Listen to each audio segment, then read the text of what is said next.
ನಮಸ್ಕಾರ. ಭಾರತದ ಬೌಲಿಂಗ್ ದಾಳಿಗೆ ಆಫ್ರಿಕಾ ಪಡೆ ಆಲ್ಔಟ್.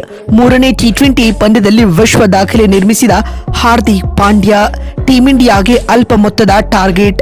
ಹಾಗಾದರೆ ಸುದ್ದಿಯ ಸಂಪೂರ್ಣ ಮಾಹಿತಿ ಏನು ಎನ್ನುವುದನ್ನು ಇವತ್ತಿನ ಈ ಒಂದು ವಿಡಿಯೋದಲ್ಲಿ ತಿಳಿಸಿಕೊಡ್ತಾ ಹೋಗ್ತೀನಿ. ಆದ್ದರಿಂದ ದಯವಿಟ್ಟು ಈ ವಿಡಿಯೋವನ್ನು ಕೊನೆವರೆಗೂ ನೋಡಿ.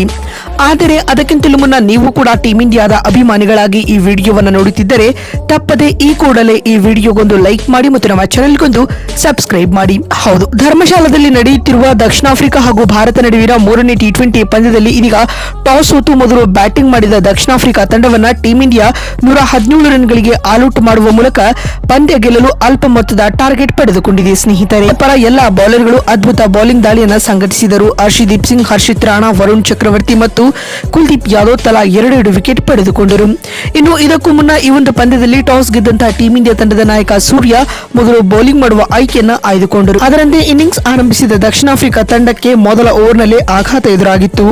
ರಿಜಾ ಹೆಂಡ್ರಿಕ್ಸ್ ಯಾವುದೇ ರನ್ ಬಾರಿಸಲಾಗದೆ ವಿಕೆಟ್ ಒಪ್ಪಿಸಿದರು ಹರ್ಷದೀಪ್ ಸಿಂಗ್ ರವರಿಗೆ. ಅದಾದ ಬಳಿಕ ಎರಡನೇ ಓವರ್ನಲ್ಲಿ ಕ್ವಿಂಟಾನ್ ಡಿ ಕಾಕ್ ಕೇವಲ 1 ರನ್ ಬಾರಿಸಿ ಹರ್ಷಿತ್ ರಾಣಾ ರವರ ಬೌಲಿಂಗ್ ನಲ್ಲಿ ಎಲ್ಬಿ ಬಲೆಗೆ ಸಿಲುಕಿಕೊಂಡರು. ಇದಾದ ನಂತರ ಡೆವಾಲ್ಡ್ ಬ್ರೇವಿಸ್ ರವರ ಆಟ ಕೇವಲ 2 ರನ್ಗಳಿಗೆ ನಿಂತು ಹೋಯಿತು. ಅದಾದ ನಂತರ ಟ್ರಿಸ್ಟನ್ ಸ್ಟೆಪ್ಸ್ 9 ರನ್ ಬಾರಿಸಿ ಬ್ಯಾಟ್ ಎತ್ತಿಟ್ಟರೆ ಕಾರ್ಬಿನ್ ಬೋಶ್ ರವರ ಆಟ 4 ರನ್ಗಳಿಗೆ ನಿಂತು ಹೋಯಿತು. ಸ್ನೇಹಿತರೆ, ಆದ್ಯಾಗೂ ಮತ್ತೊಂದು ಕಡೆ ನಾಯಕ ಆಡನ್ ಮಾರ್ಕ್ರಮ್ ಏಕಾಂಗಿ ಇನ್ನಿಂಗ್ಸ್ ಕಟ್ಟುತ್ತಾ ಮುಂದೆ ಸಾಗಿದರು. ಈ ಮಧ್ಯೆ ಡೊನೋವನ್ ಫೊರೇರಾ 20 ರನ್ ಬಾರಿಸಿ ಕೊಂಚ ಆಸರೆಯಾಗುವ ಸೂಚನೆ ನೀಡಿದ್ದ ವೇಳೆ ವರುಣ್ ಚಕ್ರವರ್ತಿ ರವರ ಬೌಲಿಂಗ್ ನಲ್ಲಿ ಕ್ಲೀನ್ ಬೋಲ್ಡ್ ಆದರು. ನಂತರ ಮಾರ್ಕೋ ಯಾನ್ಸನ್ 2 ರನ್ ಬಾರಿಸಿ ವಿಕೆಟ್ ಒಪ್ಪಿಸಿದರೆ ಆಂಡ್ರಿಕ್ ನಾಕಿಯಾ 12 ರನ್ಗಳಿಗೆ ಬ್ಯಾಟ್ ಎತ್ತಿಟ್ಟರು. ಇಲ್ಲಿ ಲುಂಗಿ ಎಂಗಿಡಿ ಅಜಯ್ 2 ರನ್ ಬಾರಿಸಿ ಅಜೇಯರಾಗಿ ಉಳಿದುಕೊಂಡರು. ಇದರೊಂದಿಗೆ ದಕ್ಷಿಣ ಆಫ್ರಿಕಾ ತಂಡ ಇದೀಗ ಮೂರನೇ ಟಿ20 ಪಂದ್ಯದಲ್ಲಿ 19.5 ಓವರ್ಗಳಲ್ಲಿ 117 ರನ್ ಬಾರಿಸಿ ಆಲ್ಔಟ್ ಆಗಿದೆ. ಸ್ನೇಹಿತರೆ, ಈ ಮುಖ್ಯವಾಗಿ ಭಾರತಕ್ಕೆ ಪಂದ್ಯ ಗೆಲ್ಲಲು 118 ರನ್ಗಳ ಅಲ್ಪ ಗುರಿಯನ್ನ ನೀಡಿದೆ. ಇನ್ನು ಇಂದಿನ ಪಂದ್ಯದಲ್ಲಿ ಟೀಂ ಇಂಡಿಯಾ ತಂಡದ ಪರ ಎಲ್ಲ ಬೌಲರ್ಗಳು ವಿಕೆಟ್ ಪಡೆದುಕೊಂಡರು. ಸ್ನೇಹಿತರೆ,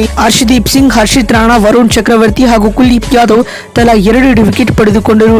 ಮತ್ತು ಇಂದಿನ ಪಂದ್ಯದಲ್ಲಿ ಹಾರ್ದಿಕ್ ಪಾಂಡ್ಯ 1 ವಿಕೆಟ್ ಕಬಳಿಸುವ ಮೂಲಕ ಟಿ20 ಕ್ರಿಕೆಟ್ನಲ್ಲಿ 100 ವಿಕೆಟ್ ಪಡೆದ ಭಾರತದ ಮೂರನೇ ಬೌಲರ್ ಎನಿಸಿಕೊಂಡರು. ಮತ್ತು ವರುಣ್ ಚಕ್ರವರ್ತಿ 2 ವಿಕೆಟ್ ಉರುಳಿಸುವುದರೊಂದಿಗೆ ಟಿ20 ಫಾರ್ಮೆಟ್ನಲ್ಲಿ ಅತಿ ವೇಗವಾಗಿ 50 ವಿಕೆಟ್ ಪಡೆದ ಭಾರತದ ಮೊದಲ ಸ್ಪಿನ್ನರ್ ಎಂಬ ಹೆಗ್ಗಳಿಕೆಗೂ ಪಾತ್ರರಾದರು. ಮತ್ತೊಂದು ವಿಡಿಯೋದಲ್ಲಿ ಸಿಗ್ತೀನಿ. ಅಲ್ಲಿವರೆಗೂ ನಮಸ್ಕಾರ, ಧನ್ಯವಾದಗಳು ಸ್ನೇಹಿತರೆ.